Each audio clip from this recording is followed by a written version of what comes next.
All right, I've started recording. Welcome back. This is the virtual residency workshop for 2021, introductory, intermediate, and advanced levels, all three. It's Wednesday, June 9th, and this is the mid-morning session. It's facilitating cloud computing. It's a panel, and our moderator is Tim Middlecoop, so I'm going to turn the show over to Tim. All right, can you hear me okay? And I can see myself too, good. We hear you great and we see. Perfect. It's a common phrase of this era. So welcome to Facilitating the Cloud panel. This panel, we explore the opportunities, challenges, and obstacles facing cloud computing for research from a variety of perspectives, facilitation, administration, and researchers. And we're gonna try to get on that, stay on that topic, because the conversations around cloud can often go awry. So I'm going to be your moderator today and try to keep our conversation on topic. This panel came about from the CLASS program, Cloud Learning and Skills Sessions. It's a program offered by Internet2 to help research computing and data professionals like yourself learn more about the cloud and get familiar with it, but also to help develop a community of practice and a cohort where individuals can help and learn among themselves as well. So just a quick plug, you can click on there and learn more about the program. But we've had such a fun time discussing all the different aspects of the cloud, how it works on our campuses, approaches, things that make us cry, all those kind of things, that we thought it would be a good idea to have a panel and share some of that experience that we have and learn about some of your experiences with the cloud or your questions and fears and concerns and excitement as well. So we have a panel document that links the wrong one. Use the one that Henry supplied in the materials as well. So we are going to do a quick introduction, and the panelists will tell themselves about themselves and a little bit about how the cloud works on their campus. I guess I should introduce myself. My name is Tim Middlecoop. I'm with Internet2, and I work a lot of my time on the CLASS program. Before that, I was a research computing director at the University of Missouri, also a faculty member there in industrial engineering. I've been in the research computing field pretty much all my life, but I really got into it about 7 years ago when I finally figured out, hey, this is what I want to do for the rest of my life, even though I was not a spring chicken anymore. So I'm glad to be in this community, and I'm glad to see everyone else is in this community as well. It's a great place to be. So without any further ado, there's my introduction. And we'll pass it off to Alyssa. Hello, so I am Alyssa Dillman. I work at the National Institutes of Health in the Office of Data Science Strategy. And basically my role is the workforce development and community engagement lead. And in and of itself, that doesn't necessarily sound like I deal with cloud, but I actually use cloud for training in people to do all sorts of complicated bioinformatics and data science work. And I also run codeathons and hackathons, which is a great place to introduce people to cloud computing.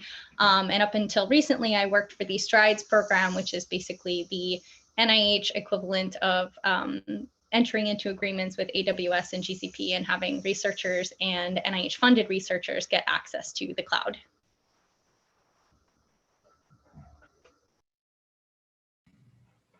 Good morning, everyone. My name is Alper Kineji. I'm the lead computational research engineer with Research Computing Services with Northwestern IT. So we are in central IT, and my role is in this group is a research facilitator, and I support computing on-prem, either our HPC cluster or virtualized servers, or outside, such as cloud and national resources like Exceed. I'm also in a different role in the last year. I'm driving the cloud strategy for services that we offer. So we are trying to ramp up our offerings in this area. Prior to this role, I was actually a researcher at Argonne National Laboratory, and I have a PhD from material science at Texas A&M. Now, I've been in this environment, especially in the computing, from all my graduate years, but I started actually helping researchers more and more during my Argonne years. So I started working with their HPC or the department's HPC cluster and basically supporting newcomers and make their workflows effective. And it's turned into a career basically. Thank you. Great, thank you, Alper. Ananya? Hi, everyone. My name is Ananya. I work for Internet2. My current role is Research Cloud Engineer, where I wear different hats related to. One of them is CLAS, and the other one is the NSF-funded ECAS project. Prior to this, I was a cloud platform administrator at Indiana University, where I facilitated the use of AWS, Azure, and GCP at the central IT level for different use cases, enterprise and research included. So that's my experience and background with respect to cloud. Great, thank you, Ananya. Next we have Chris. Hi, my name is Chris Leyland. I'm at the University of Wisconsin-Madison. I am a software developer by background. So I started by building things for faculty and helping with research support in that way. We stood up a research cyber infrastructure group relatively recently. And out of that strategic initiative, I am our research cloud technician, which means I get to run around campus and help researchers use the cloud to accomplish their goals or help them with wayfinding to on-premise. Thank you, Chris. And finally, we have John. Hi, everybody. Can you hear me? We can hear you, John. Oh, good. Thanks. So I am a research computing facilitator in the digital humanities at Rice University. I've been working in the digital humanities space for about 10 years, starting small, too. I worked for Indiana University's cloud research software engineering program with Microsoft 2 years ago, which was very productive and helpful for me in seeing the utility of the cloud through Azure, of course. And through these things for research computing, I've helped to launch a few initiatives for APIs. We have a few NIH grants that we're putting in for, and getting some traction finally in the data space. And a lot of it is happening on the cloud, although much of it was incubated on our on-prem cloud, which I see as invaluable in allowing these projects to get off the ground. Great, thank you, John. John, your signal was breaking up, so you may want to stand on one foot and put your hand in the air or whatever it takes to get a better signal. And I will probably ask you first, and if your signal's not that great, we'll move on to someone else and then come back and get you. So, okay. And finally, we have Rob. Hi, everybody. I'm Rob Fotland. I'm a research computing director at the University of Washington. I was hired about 6 or 7 years ago to help expand the computing resource options at the University of Washington to include cloud. So I've been doing that for about 6 years. And the approach that we have is very much case by case, where we spend a lot of time talking to the researchers and figuring out whether or not the cloud would work for them, and then how to make that adaptational move. Recently, last couple of years, we were also part of a team funded by the National Science Foundation to start up an organization we call Cloud Bank that does essentially the same thing for NSF grantees. So I kind of wear two hats, but they're very similar. One's at the University of Washington and the other one with Cloud Bank. Thank you. Great, thank you, Rob. And that is the end of our introductions. So I'm going to stop sharing the screen here. If I can, there we go. Find the right magical button. And we're going to start off with a softball, maybe. We want this to be interactive. So as we get going into the discussion, feel free to either unmute yourself or type your questions in the chat as well, and I will pass them on to it. I'll try to keep us on topic, but we will also, be interested in any additional insights that you may have as well. So, all right. So our first question is, and I'm going to pass it off to Chris first because she's right next to me on the screen, and we'll go around the room a little bit. So here's a nice one. What do researchers struggle with most when it comes to the cloud, both new users and experienced users? So there's a couple different places I could go with that answer. I'm going to start with the first and most obvious to anyone who's been dealing with cloud is the costs around cloud are variable, which is the strength and the weakness around cloud. And a lot of granting agencies and a lot of research is very accustomed to fixed costs. Buying a server costs X, hiring a grad student costs Y, and it's pretty reliable. So the challenge is coming up with estimates for cloud computing is a little bit art and a little bit science. So we spend a lot of time in our group helping people think through if they're going to use cloud, how much is it going to cost, and helping them game plan how to keep costs down, because a grant isn't going to get bigger just because you decided to use more compute. So that cultural shift on our campus is a big one that's definitely taking some time.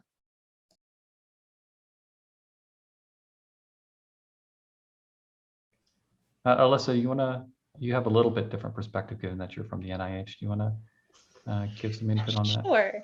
I think, well, there's sort of two components. I mean, first of all, so NIH has a HPC BioWolf, and it's incredibly powerful. It's incredibly well maintained. So, the biggest questions we get from our researchers is, why would I need to use this when I have something that works perfectly well right now?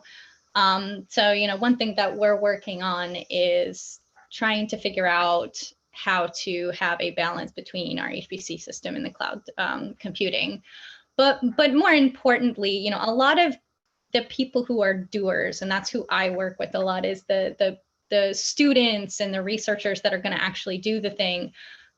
Because of the cost, they're quite intimidated by even playing with it, even when we give them spaces to do so. So that's sort of a really big barrier, is because at the end of the day, people making decisions are worried about different things than the people who use the cloud. So that's why we do a lot of training, and we run things like hackathons, so that way they can play around in the cloud and see where it kind of syncs up with the work that they're currently doing on-prem or even on their local computers. Yeah, I think I have a similar point with Alyssa, the administration. So basically, people are really not fond of like the unrewarded work that we can say, that they have to administer the infrastructure in the cloud, on the cloud. Especially this falls under a postdoc or a student that turns into a chore that they have to do. And if they are not getting the kind of a project lifetime support from central IT or from their schools, that's one of the problems. People just do not want to spend all their time managing the system, whereas they have to publish so they can graduate or they can go to the next step in their careers. So that's one of the complaints that we frequently receive. I just wanted to say that Dana made a really good point, and that's something that we're really trying to illustrate with our researchers, but that means that they need to be comfortable with things like containerization and understanding that we can have multiple versions of whatever operating system, whatever software they need, but that means we need to educate them on these sort of ways of thinking about how cloud can be different than what they're used to using. Along those lines, Alyssa, how much, and the others of the panel, how much do you think thinking about cloud is actually being in the cloud versus what you just mentioned, doing things differently using containers and build pipelines and Git and those kind of things? How much of it is the difficulties in some sense cloud? Yes, there's the cost, and how much is the different thinking? I mean, I'm biased because obviously my job is about understanding that intimidation factor. Like I'm definitely less on the price or technology and more about kind of almost the group think about it.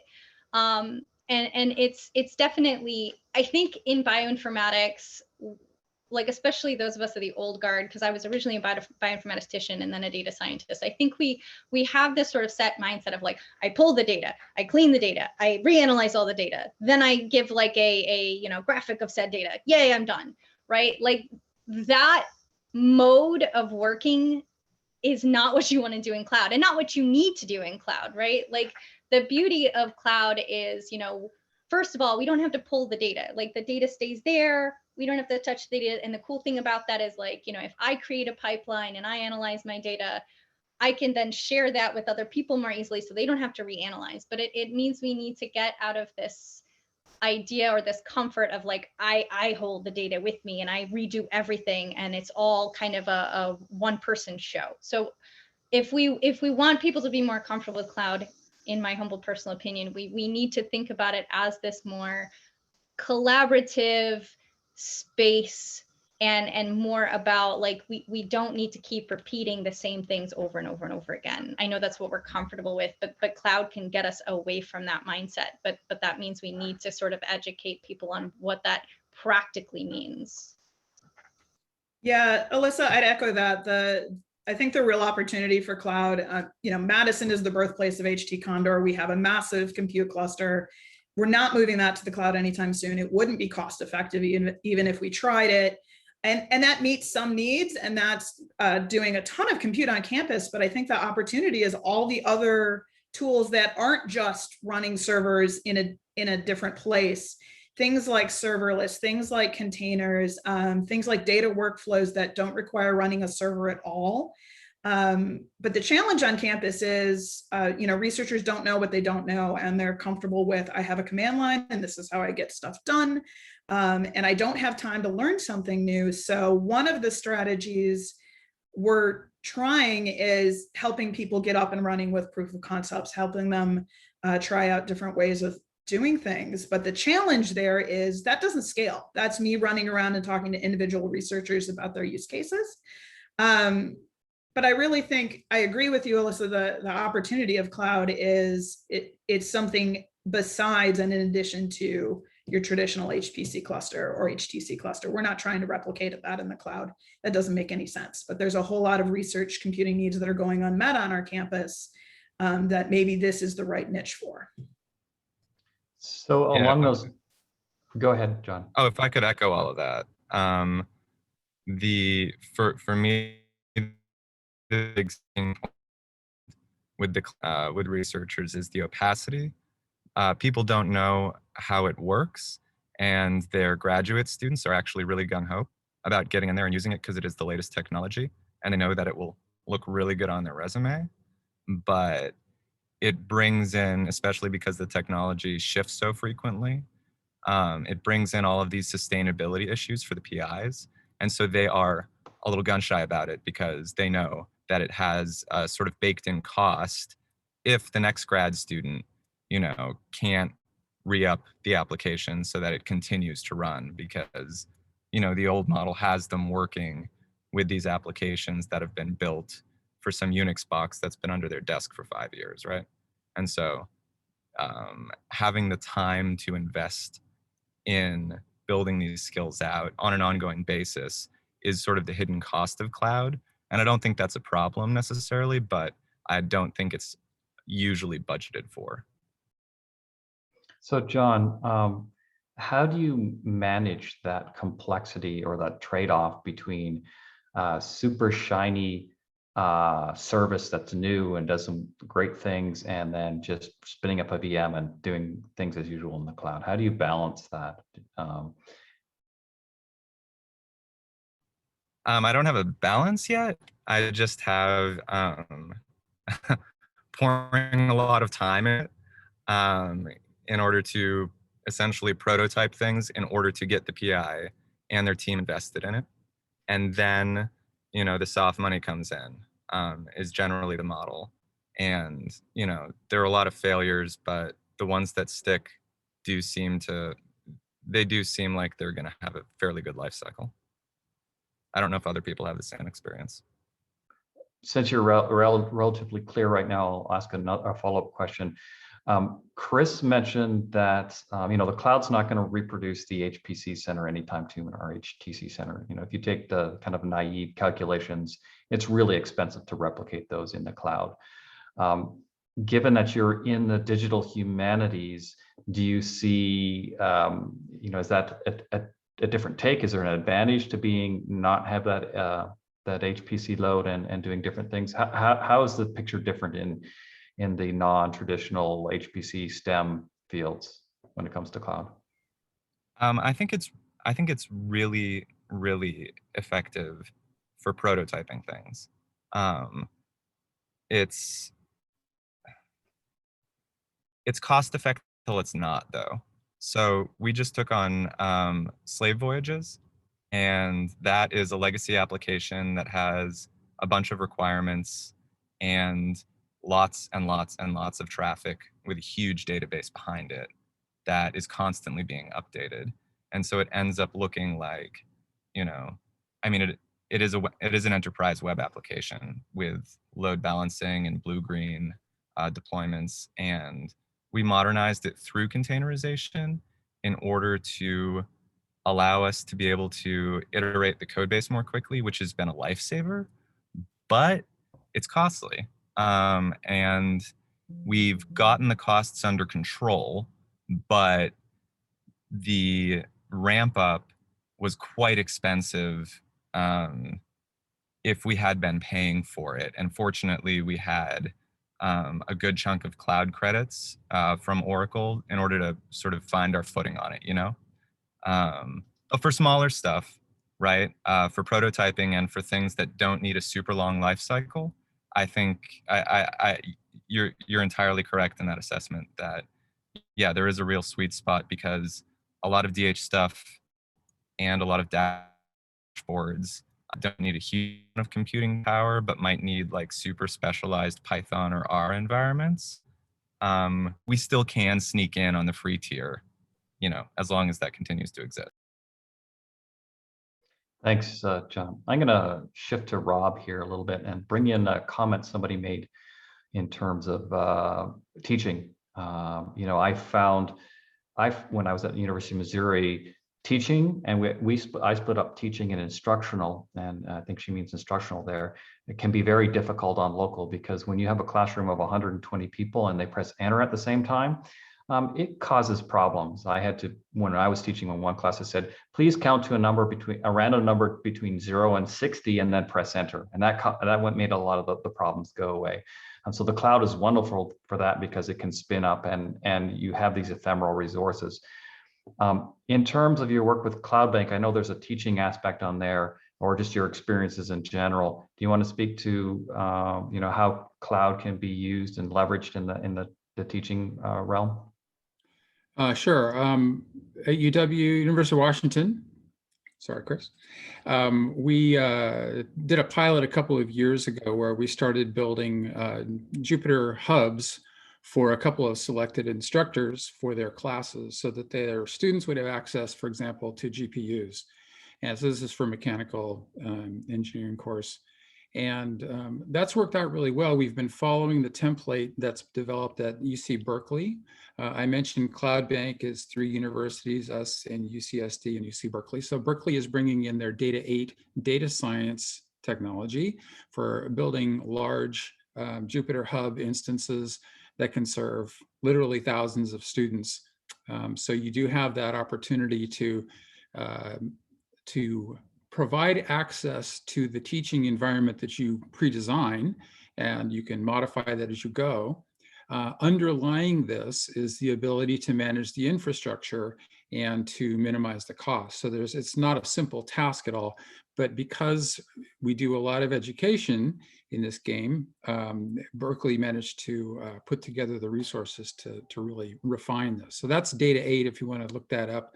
And it's completely open source replicable, so you can follow along and do that sort of thing also if you're interested. Great, thanks. I'm going to try to address a problem that's near and dear to everyone. Chris said it well. How do we scale ourselves, right? Chris said there's not enough of me to go around. I know that was a problem for me when I was at University of Missouri, and that's it gets even worse with the cloud because you can just infinitely scale your resources, but we are not infinitely scalable. What is your approach to training? Ananya, I'll hand that off to you since you haven't had an opportunity to speak. How do we approach training is, again, it goes back to a bunch of things we have been talking about. One of them is even to start off using the cloud platforms. One of the issues that a lot of people face is, where do I get started? And what kind of environment am I walking into? Like, is it like, how do I figure out the security groups? How do I figure out a bunch of things that I have never dealt in my life? So one of the good things is basically providing those fundamentals and making them confident in understanding the ecosystem initially. And one of the ways to approach that is, there are a lot of resources, but one of the ways to approach it is just put up workshops and spin up some secure environment and make them comfortable, make them feel at home with the tools they are familiar with, be it Jupyter, be it RStudio, just make them comfortable and feel at home. That kind of gets you over the hump of like, what is this? This is so new to me, and helps you adapt to some of these tools and shiny things that cloud offers, and also address the things like, oh, it says I can scale to like whatever size I want, but what are the implications of it, right? Like, scaling comes with cost implications. Scaling comes with a bunch of other implications. So kind of getting them to the point where they're comfortable with all those concepts and grasp those concepts is important. And that's where training should start, or is supposed to be focused initially. There's another one of the panelists. Oh, Albert, good. Yeah, one thing we are doing more and more is to leverage like our resellers and the vendors to basically set up workshops. But in the beginning, there was some issues because those workshops were going somewhere else that we didn't want them to go, in terms of like the services and how they are useful to researchers. Sometimes they're not. So what is the value proposition? It wasn't correct, at least from the vendor perspective. So it is like, after attending several, we had to attend and adjust the course, how they define their services, the cost proposition and so on. Now we are feeling more comfortable and we work with the people we know. So, it's a good approach. Like, if they are willing to provide these workshops, it's a way to scale yourself. So if you don't have to attend those and readjust their course, but if not, that's a good approach at this point for us. I would definitely second. Oh, sorry. Oh, go ahead. I would definitely second what Albert just said. So we actually have AWS and GCP coming in and offering training to our researchers, but we also experienced the same thing. The trainings they offer were great for more of a train the trainer kind of approach, because they're quite high level. They're more about kind of building complex things in the cloud. But when we wanted to start actually having them train our researchers themselves, we've had to work with them to create some custom trainings for that, because their original out of the box trainings were just not quite applicable to what researchers want to do. And they were learning a lot of things they would never touch, and they didn't get to the things that they wanted to touch. So that's why we kind of have it to where, okay, if you're going to be supporting researchers or kind of building things for researchers, to help support like cloud services in general, then their courses are going to be great. But let's figure out how to kind of customize these a little more for people who are going to be doing the research. Can I jump in on that?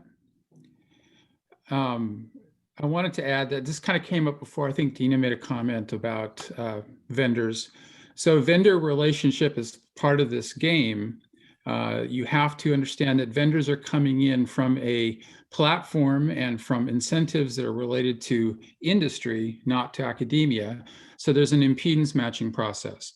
And I can tell stories also about vendors who came in and gave a workshop, and it was completely lost on the researchers because it wasn't in their language, it wasn't their vocabulary, it wasn't pitched to what they were trying to do. So it really helps to get involved with the vendors. Now, the other thing that's great about vendors is that they know solutions architects for their particular cloud stack, and they can connect your research team to a super professional, technically expertise person in their company, and that can solve problems and lower these barriers to entry. So it's really important, in my view, to stay well connected and positive in relationships with vendors, even though these things kind of can go off the rails from time to time.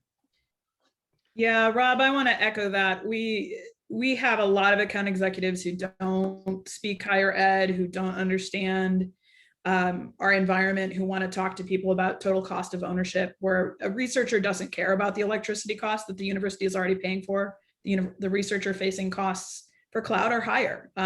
So we have to spend time educating them to pivot to what do the researchers care about. So the place where I've seen that be really effective, like you said, is leveraging experts. We have a research group that wants to use speech to text to do transcription. They need to do it for restricted data. They're really pushing the boundaries of the products that are out there. So connecting them with those experts who are the ones developing those products has been awesome, but it's also taken some hand-holding of translating between the vendor and the researcher, and really protecting the researchers from the account execs. So that's been sort of a unexpected part of my role, is doing that translation and kind of making sure that those conversations are facilitated in the right way, because the vendors for the most part are still learning higher ed. It's a good point, Chris, and I think we should continue this conversation. I'll give a little of my input. When I was at the University of Missouri, I had a vendor with a really good relationship, and they were allowed me to do a lot of innovative and interesting things, and I got to really trust them. And it was a really good relationship. And when I moved into the cloud, I realized that this is a similar relationship. Now, I was doing that as a center director, but Chris, you're more in a facilitator aspect of it. How much vendor relationship management and being able to see both sides of it and things like that, do you think is important about being important for a cloud facilitator? Chris, I want Alyssa, to echo. So go ahead, Anani. Just as a closing comment, I want to echo all the things that were just said. And it takes handholding on both the sides, like on the vendor side to understand the researcher, and then on the researcher side to understand where the vendor is coming from. So that facilitation, that key piece is whoever is in that middle is understanding both the sides and kind of coming to that middle ground. Any other input from the panelists? I'll say that I sort of put the brakes on things sometimes by doing what my track coach used to do, which was he used to make us, he used to run any exercise that he was going to make us do. So I try to basically have as deep an understanding of the technology as is, practical on a stack that I'm going to be handing to somebody. I do reach out for help to the vendors, but I have a little bit of wariness about the sustainability of it, because I'm not entirely sure where their money for providing that service is coming from. At what point they may decide that it's not in their interest to provide it, which would sort of, leave us hanging. So I do like to have a fairly good understanding of what it is that's going on, so that I am personally aware of the pain points that are likely to crop up in the future.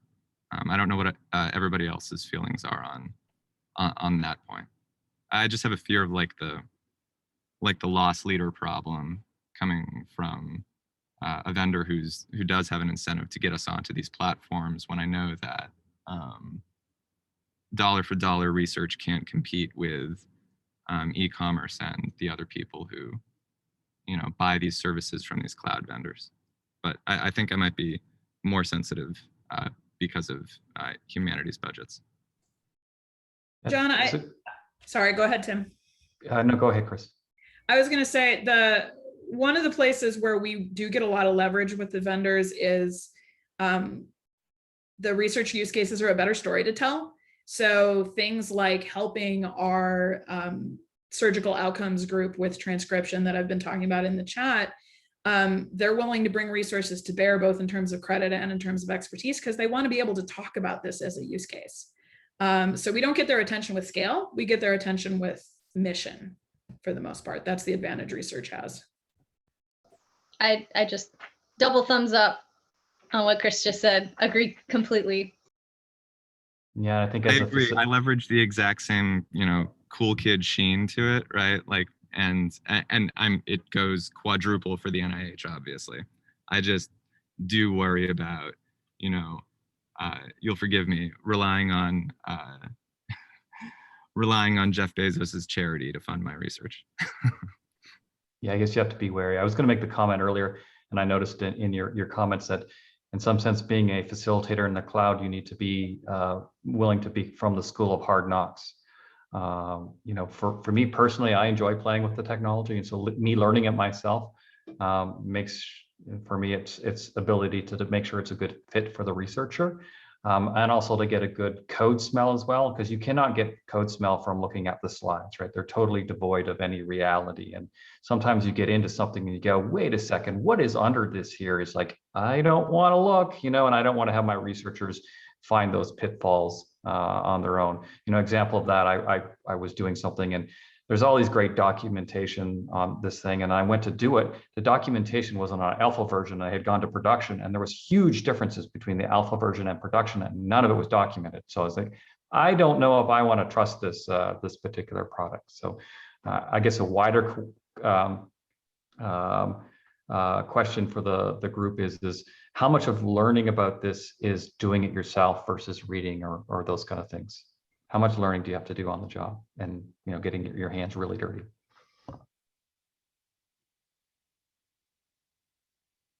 Rob, you haven't talked in a while, and you have a unique perspective as a, you know, somebody in a leadership position. I'm sorry, I was reading the chat. Can you reiterate that question? So how much of, you know, when you're at the facilitation process do you think is learning on your own, right? Having to go in and actually get hands-on experience with it, whatever technology that you're working with a particular researcher? Yeah, and here I would again emphasize, well, maybe I haven't said this yet, but students are the key. So if you are a typical research team and you've got in your orbit some graduate students or undergraduates who are motivated, they have the time and the energy to lock into this stuff and get it in under their hands. I think that a lot of the teaching we do is first of all, you know, welcome to the cloud. Here's the basics. Here's what identity and access management is about. And so once you kind of get over that initial thing, you really want people to get their hands on the keyboard and start building stuff. So to that end, what we try and do is we try and capture procedurals that are research oriented and make those available through GitHub so that you have this kind of somewhat polished thing that you could bootstrap yourself through. So it's a mixture of processes, but bootstrapping and hands-on is really key. So I want to add another approach to training that worked for a bunch of use cases and a bunch of research teams back at IU that wanted to use cloud is we bought about 12 licenses from Linux Academy, now a Cloud Guru, soon to be plural site. They basically let you rotate the licenses based on like a period, like 30 days, 90 days, whatever. And so like personally, I used to develop this path depending on what their use case is. Like, do you want to use like AI ML capabilities on a platform? So I used to pick and choose the IAM portion, the security portion, and then the AI ML specifics of that particular platform and assign it to them. And the students or whoever is dealing with this use case in that lab used to basically go through that path we created for them, the learning path we created for them. And that kind of helped them get a head start on the platform or in general, the ecosystem. That kind of takes away the complication of this is so big, where do I start and how do I figure out what is the right fit or what services are right fit for me? But it comes with overhead of sponsoring those licenses. Somebody has to pay for that. My guess is those licenses are pretty cheap compared to an oops in a real account where you leave something running or you add an extra few zeros. I've had good luck with them as well, and it's really nice that they are totally disposable. One thing I've noticed about the cloud is that you can really make your account fairly dirty, and something you did 6 months ago, something you whacked to make work will impact you later, and you go, oh, I really did that. So those accounts are really good for providing disposable environments for your students as well. Yeah, they have these cloud playgrounds that come with the license where you can spin up a temporary environment of any of the platform and basically use it for a bit and get a feel. So that kind of takes away the terror that, oh, what if I start or spin up something and leave it and forget about it?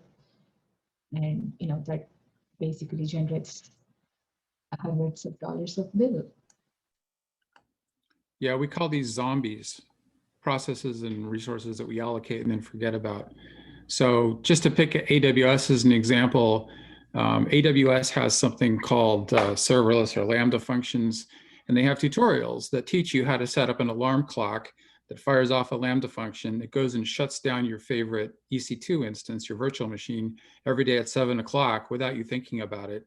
And that can save you thousands of dollars. So if you have some kind of cloud budget that you start off with and you've carefully calculated what you can do with it, you have to go that extra few yards to set up the alarm clock to shut off your instance. And that's just one of like 3 or 4 typical cost-saving mechanisms that you want to understand when you get into the game. And that's why there's this barrier to entry, is you have to learn what preemptible instances are, and you have to learn about these other little details so that you're using your resources well. Another one that we discovered, as long as I'm riffing on this, is threading. So if your process, it jumps on a massive virtual machine, but it only uses 2 available threads or CPUs or something like that, you can be running at really low demand on a really expensive machine. So that's also a skill. Part of the skill set is knowing that you're using your machines effectively.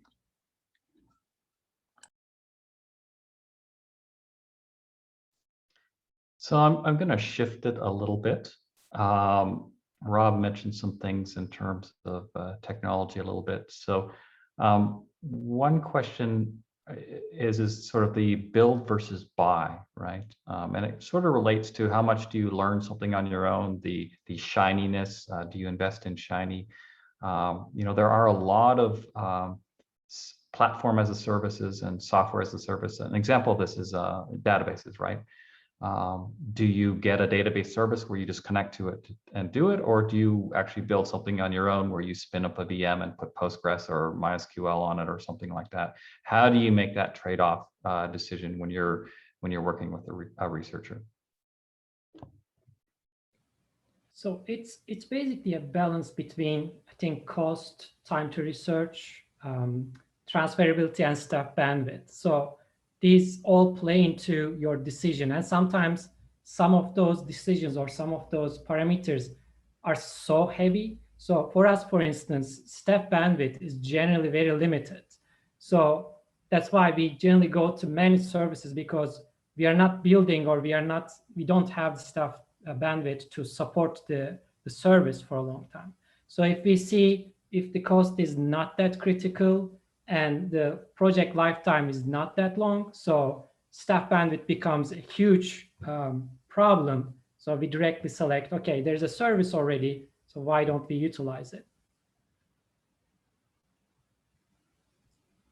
Yeah, Alper, I'd echo that. I just helped a research group who has a tremendous amount of server knowledge and servers already in place make a decision about running PostgreSQL either on one of their existing boxes on a VM or a VM in the cloud, or using a fully managed database server. And because they recognize that staff bandwidth is an issue, they worked past the original, candidly, databases, fully managed databases in the cloud come off as expensive for a sticker cost.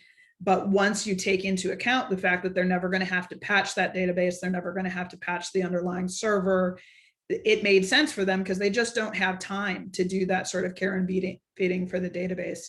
But we did go through a very extensive cost comparison and trade-off comparison for them to make that decision. And that's going to be their first toe in the water using cloud as opposed to on-premises. So that's going to be sort of their big learning curve, but they're still getting to know cloud with a service they know they need and something they're used to running already. So it's a great learning opportunity for them. I'll add a quick +1. There was a point in time where I actually knew sendmail rules, and the day I didn't have to do that anymore, I was really happy not to be able to do that. So if you think regex is bad, whew. Anyone else have on the panel have any comments on that? Yeah, I agree completely with what everyone was saying with respect to databases. Using the managed services just it cuts so much time out of my workflow that I felt no compunction about passing the costs on to the researchers, because what they wanted was a place where they could just continue to dump more and more data, and not needing to migrate it to a larger VM on-prem, but instead to just turn up the number of CPUs was a game changer for me personally. As long as I could make sure I could always get the data back out if they needed it. Yeah, you have to be a lot more deliberate in terms of what is your data management plan and getting things in and out. I had a researcher who had backups in the cloud and they were using Glacier, but they all, for all intents and purposes, lost it because it was economically infeasible for them to pull it back off the servers, back off the cloud. So you have to be cognizant of what your data management plan is. So. Okay, so I've been noticing a lot of comments in the chat about secure environments. So we're going to shift directions in there. How does secure environments in the cloud mix? How does that work? What are your experiences with that? Alyssa, you want to start with that? I'm probably. Oh, no. No? That is not necessarily in my wheelhouse. Okay, so Chris? I can jump in, but I'd love others to chime in too, because I was busy in the chat already. So there was some discussion in the chat of what the cloud calls the shared responsibility model, which is basically cloud takes on responsibility for the security of the cloud, and then whoever's using the cloud takes on responsibility for security in the cloud. This becomes really critical when we're dealing with restricted data. So educating our researchers on what they're taking on is a big part. The way we are tackling it at Wisconsin, and it's early days, so I don't want this to sound like it's settled science, but we do have a BAA in place with Google Cloud. We're hoping we're close with AWS, but AWS is AWS, and that's not this meeting. We've done a security assessment of Google Cloud as a platform, but as was rightly pointed out in the chat, that's not the same as knowing that any individual use case is secure.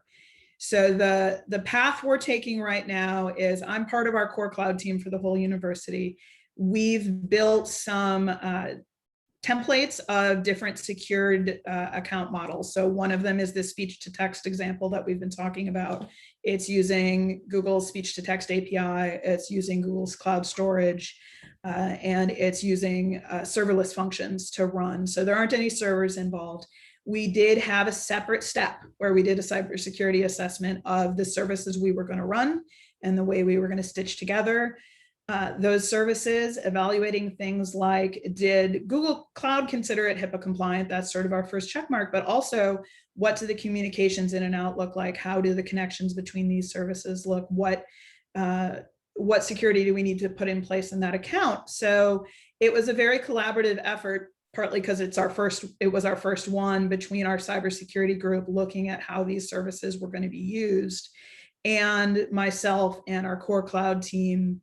And we are building Terraform templates. So believe it or not, we've already had 2 other researchers say, ooh, speech to text, or ooh, text to speech, where we're going to reuse this pattern and the Terraform template we built to be able to spin them up a little secure enclave in our high-risk folder. Our high-risk folder also has a bunch of monitoring in place. It's connected up to our operations center from the cybersecurity point of view. So there was a lot of pre-work before we got to this first use case, but we're hoping now that we've got some of these templates in place, and as we continue to build out these templates, we'll be able to offer some secure accounts to folks that are very specific to their use case. Credit where credit's due, Google underwrote us working with the Red Cloud Consortium to build some of this initial tooling. So I'll throw that link in the chat. The resources aren't out there in the wild yet because Red Cloud is still building the documentation around them, but I'd be happy to talk to anybody about what we've done and where we plan to go next. Yeah, at Northwestern, we actually currently do not have a compliant cluster. So computing whenever is needed, especially the compliance, needs to go to cloud. And to at least standardize this, we work with a consultant company. So to just set out like some very general concepts for the, so we didn't look at all different cases as Chris was mentioning, but what are the general concepts in a compliant environment? And we try to create an like AWS organizational unit, just applying those principles. So people could at least, like, if they need a compliant server to analyze their data, they can just spin up a Linux instance or a Windows instance. So they don't need to actually worry about at least some basic considerations. However, there's still a lot of discussion we are working on, because a big group like MRI group don't want to have the whole data on the cloud. We are working on actually building a cluster, like a compliant cluster on-prem too. So again, it may be shift to like changing the mindset of the groups, how we do it, if we can manage to do this on the cloud. I want to add that once you have those BAA and whatever check you go through in place, you also have to look at each cloud provider's set of services that are compliant with HIPAA. Not all the services that are offered by these platforms are compliant. So keep a list of, or basically refer them either dynamically or static reference, and basically make sure that list is updated with your compliance requirements.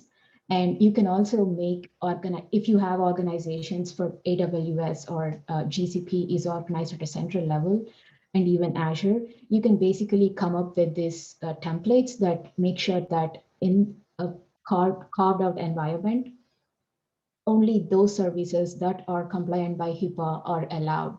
So you can basically configure those services that are only allowed by the compliance and are required in a separate space. So having those in place, those configurations in place, might be a good idea too. So it reminds me of some work I did early on. I built a secure environment. And, you know, we had already the data center folk there, and you know, the on-prem versus cloud for me at the time, didn't make much difference, because it's, you know, it was in a different location. A lot of the issues were similar, but one thing I didn't realize was that these environments would sit idle for a long time, and that suddenly took away the cost advantage of being on-prem, because you can't unpay for those servers that are not being used. So my question is, what for you that have spent some more time actually using the cloud for a secured environment, what makes the cloud more compelling than doing on-prem? John, you want to take that one? Our team, it's another team in our group. I wish they were here actually, who's working with Red Cloud, and who's set up Verde on campus. So I don't have the technical background on that. My security needs for the digital humanities don't rise to the level of HIPAA and these other standards.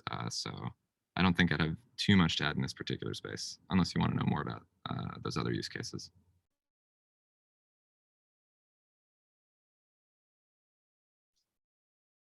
Thanks, Sean. Anyone else want to add to that?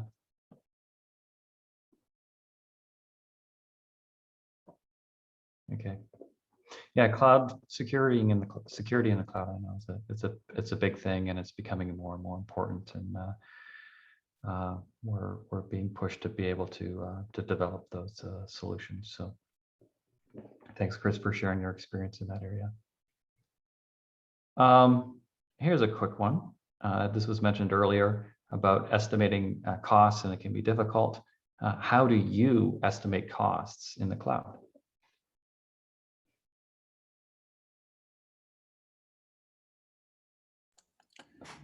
I guess I could take a shot at this. So first of all, I keep a supply of envelopes, so I have one to write on the back of. And I keep in mind the number 23. So that's 23 cents per hour and 2.3 cents per gigabyte per month. So whatever that turns out to be.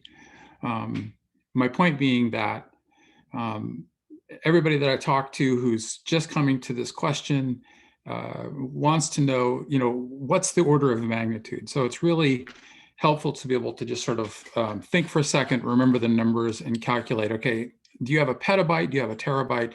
And then come up with that kind of thing, because then that sort of allows the researcher to place the cloud cost into a order of magnitude category instead of just this big mystery. So there's a starting point thought for you. So NIH has both this, we actually have a couple different flavors of things on cloud. So we have the NCPI, which is the NIH Cloud Platform Interoperability Effort. And in those 4 platforms, they actually do work with the providers. So one of them is Anvil, and it's kind of based on Terra. So they have estimates there. And then Seven Bridges is another one, and so they helped with estimates there and things like that. So we do have some sort of flat, like if you're running this by common bioinformatics pipeline, here's about how much it costs for this size of a sample. So we have that. But another project that the STRIDES program specifically is working on is basically these sandboxes where we give access to a user, and they can actually run sort of a test project and then estimate costs from there. Because the problem with anytime you sort of give fixed costs on here's how much it took to run your pipeline, that's going to very quickly go out of date. And so that would be a lot of time and energy and money for us to re-estimate all the time. So the idea of these sandboxes, I think we landed on Cloud Labs, but it's still early days, is so that the users themselves can test out and see, oh, this is going to cost this much. And then if I scale it up, I can kind of get a better estimate of that. So that's kind of different ways that we're helping to estimate costs, or at least give users tools to help themselves estimate cost. And I would like to just jump in and say that what you're saying reminds me that my thinking for genome sciences is a little different, because there you have these things called pipelines. And so that's a new way of thinking for me. And you end up, instead of like cost per gigabyte for storage or for a virtual machine, you have a cost per genome to run a set of pipelines. And that ends up being this very nice comparable apples to apples number that you can work with. Yeah. Sorry, go ahead, Chris. Okay, sorry. Alyssa, I'd just echo what you said. The challenge in using those calculators is anytime I ask a researcher the follow-up questions of how much data do you have? How often do you expect to touch it? All of the things that go into using those calculators to get an accurate estimate, I scare the bejesus out of them and they just kind of back away from the whole thing.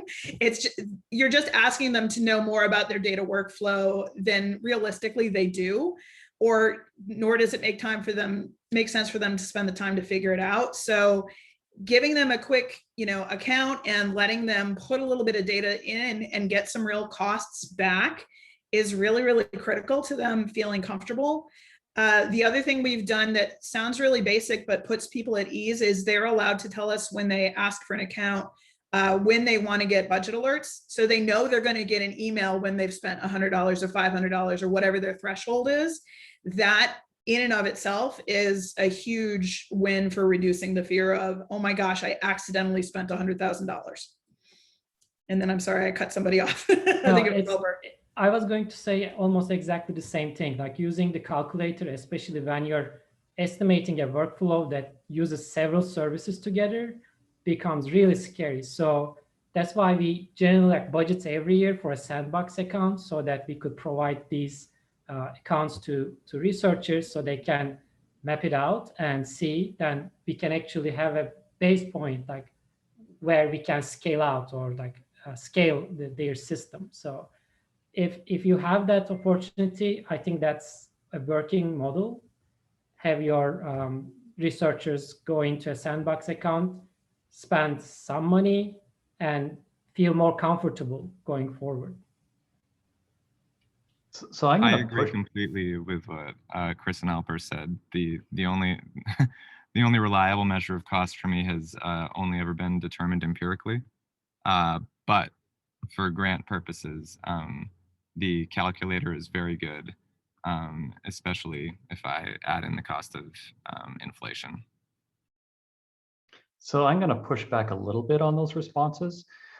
We had a researcher come in, and they wanted us to kick everybody off the cluster because they needed to get their job done before their paper deadline in 2 weeks, right? And so we sat down with them and we did a little back of the envelope calculation, and there were not enough electrons in the universe to solve his problem.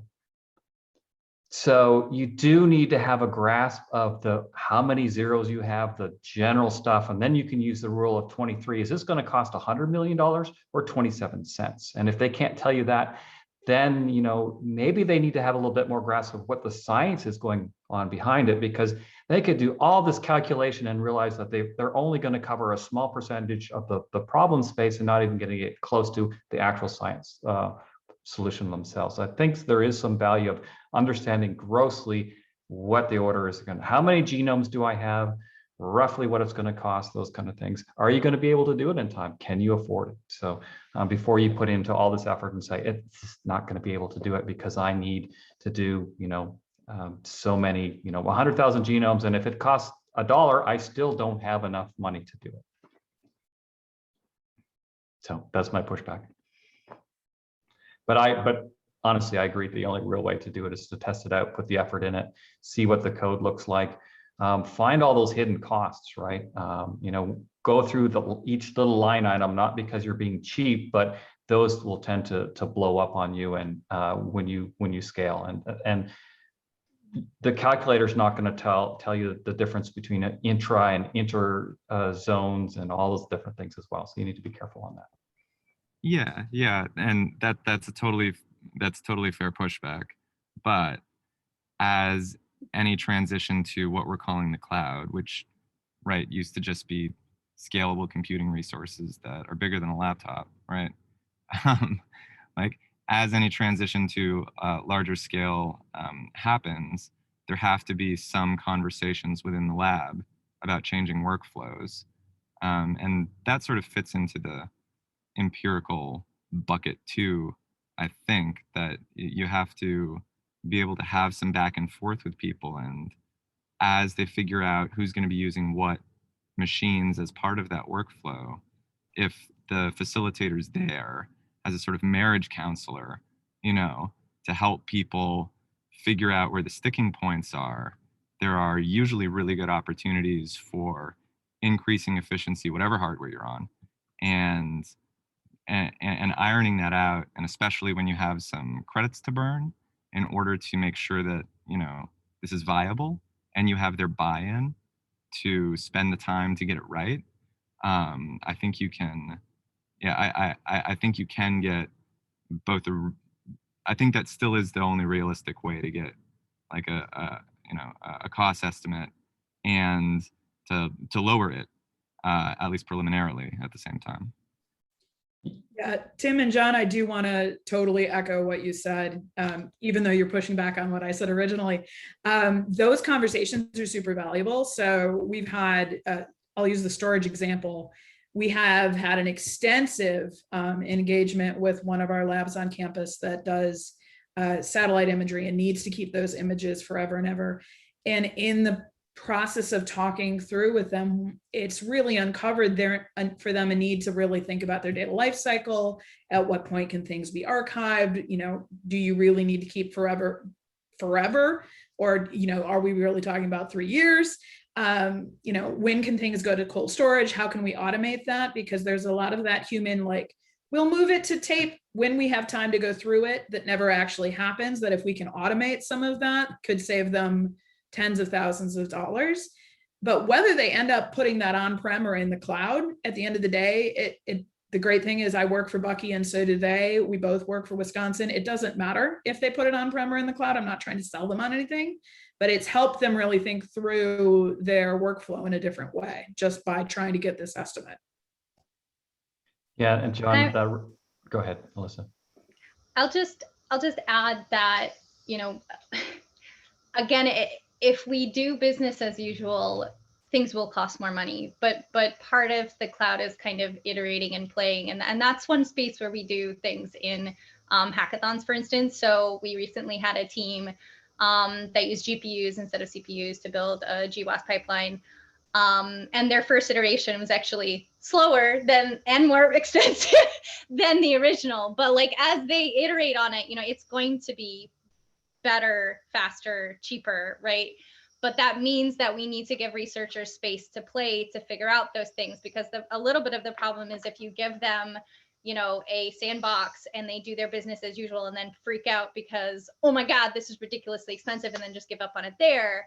So like, one of the things we're trying to do with hackathons is say like, hey, play here, figure out how to get it to in working order. And then now researchers can say, okay, whoo, the cost estimate isn't crazy anymore. So hopefully we're helping to build tools that are more cloud savvy, you know, in these iterative events. I want to add to that what just Alyssa said, in the terms that I once dealt with a use case where this researcher was already using AWS, and they were concerned about the costs, and then that's when they contacted us. So they were using exclusively EBS to store all of their data. And of course, it's going to look massive in terms of what the costs they're generating are. So the very first step is figuring out, hey, you don't need to put everything on EBS, but that's the mindset they have had until that point, because on-prem, that's where you store your data, right? Like, so figuring out, you can move it to a cheaper storage option because you don't exactly need it all the time to be used by whatever the use case you're doing, right? So that kind of changed the dynamic of, oh, so actually I can just store this like a bunch of, like, it was 50 gigs, whatever. So I can store like 40 gigs of it in S3, and that costs like cents compared to storing it on EBS. So that mindset change, that understanding, takes a lot of effort. And if somebody is like getting onto these platforms without that background, or even without that help of figuring out what the right place is, or what the right services are for a particular use case, yeah, it is going to be expensive. So figuring out reconfiguring is the main part of understanding how much it exactly costs for a use case. So just to close the loop on my story and the conversation with John, we found that out because one of our facilitators was working really closely with that researcher. and they were able to understand their workload.